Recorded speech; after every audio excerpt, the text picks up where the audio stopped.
The events of the last few weeks are heartbreaking. An entire civilian population of 2.2 million people bombed mercilessly. Men, women, children, babies slaughtered. Hospitals, refugee camps, schools repeatedly struck. 45% of Gaza lies in ruins. A hospital system that's imploded. A healthcare system that has collapsed. 50,000 pregnant women without recourse to treatment. Babies being delivered without anesthetic. C-sections being carried out without anesthetic. Tens of thousands of critical care patients without recourse to any medicine. Food, medicine, water, fuel inhumanely blocked. We are watching a genocide take place in front of our very eyes. And in the face of this, we are witnessing outright genocide denial by a leadership that seems to have lost basic humanity. Genocide denial. This catastrophe that we are watching is not happening in a vacuum.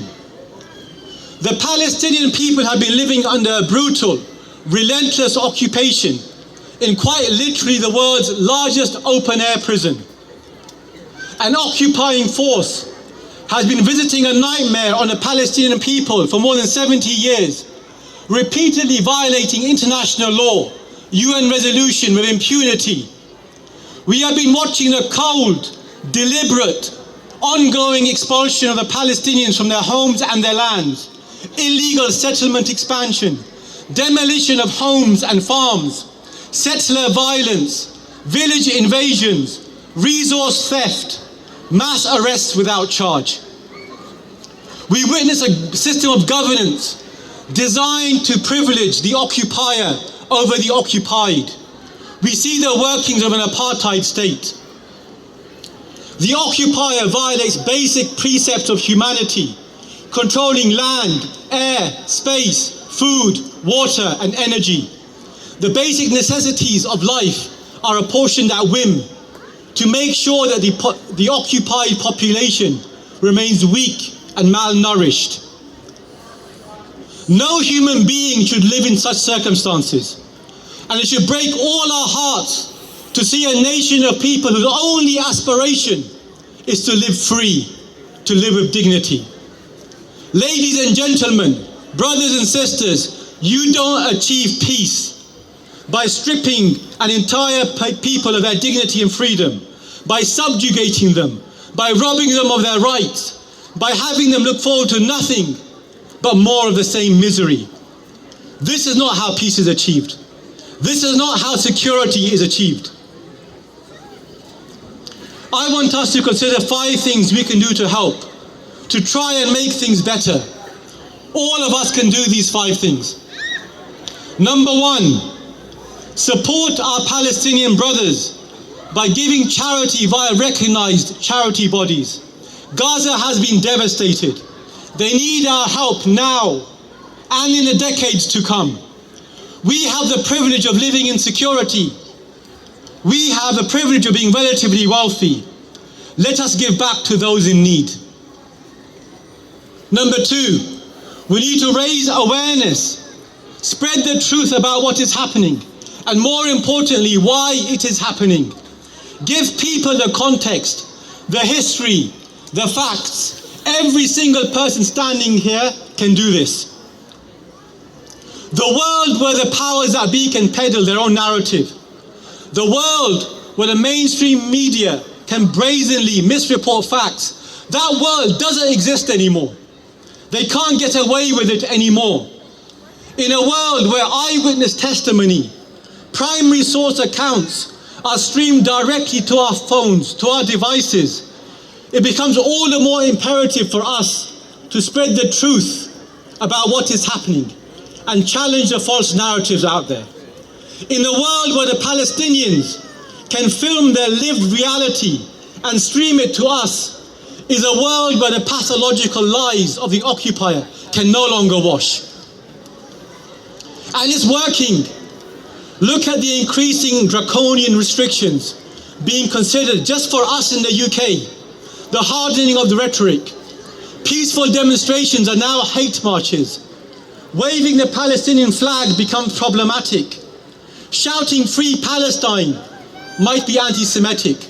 That rare politician with a shred of integrity who dares utter the word ceasefire, or the fact that there might be two sides to a story, is suspended. Why? The occupier is losing the war of the hearts and minds, and they know it. Because most sensible people who still have their humanity intact, when they are made aware of the situation, they can only come to one conclusion: free Palestine. So we need to reach out beyond our social media bubbles and challenge the false narratives out there. Object to any misreporting by the media outlets, any bias in the language, and acknowledge the efforts of those who are speaking out publicly. Number 3, call for the application of international law on both sides of the conflict. The very thing the Palestinians themselves are asking for. Call for an immediate ceasefire, an actual ceasefire, not a morally bankrupt ceasefire that targets the occupied and not the occupier. Number 4, make it known that we condemn the killing of innocent men, women and children, regardless of what side they are on. We as Muslims stand for justice, even against our own families. Heaven and earth itself is built on justice, as our Prophet Muhammad, peace and blessings be upon him, taught us. This is what our faith demands of us: justice. Number 5, the final point. Avoid hate-filled rhetoric against other members of our own community here in the UK. Our Prophet Muhammad, peace and blessings be upon him, he said, "Ahabbu an-nasi ila Allahi anfa'uhum lin-nas." The most beloved people to Allah, to God, are those who bring about most benefit to others, who help others the most. In these words, our Prophet did not distinguish between Muslim and non-Muslim. He did not differentiate the two.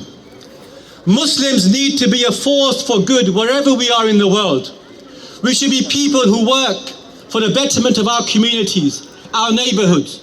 We should spread goodness wherever we are. But ladies and gentlemen, this requires courage and strength. The courage to quell our emotions, to quell our anger, and to speak with a voice of reason to a population that is still largely reasonable. Courage to speak out and never forget. Courage to stand up in the face of injustice and work for justice, no matter where we are, no matter who it's for. Courage to bring our politicians to account peacefully. To them we say, we will not forget your cowardice and your barefaced hypocrisy. We will not forget your failure to condemn. We will not forget the absence of your empathy. We will not forget your utter lack of humanity. We will not forget your blindness to genocide. We need the courage to stand up against genocide denial and the moral bankruptcy that the last few weeks have unveiled in the establishment around us. Our Prophet Muhammad, peace and blessings be upon him, he said, "Whoever wakes up in the morning, healthy, safe, with enough food to sustain him, it is as if the entire world were his." Whoever wakes up in the morning, healthy, safe, with enough food to sustain him, it is as if the entire world were his. This is what we want for everyone: health, safety, basic necessities met. And so in conclusion, ladies and gentlemen, we need the courage to finally deal with the root causes of this tragic conflict and not just the symptoms. What we are seeing today is a symptom. It's not the root cause. Otherwise, a cycle of violence will never end. A peaceful Middle East can only exist with a free land of Palestine. A secure Middle East can only exist with a free Palestine. We need to work together as one community to make basic humanity win through. Otherwise, the innocent will continue to pay the price. Thank you very much.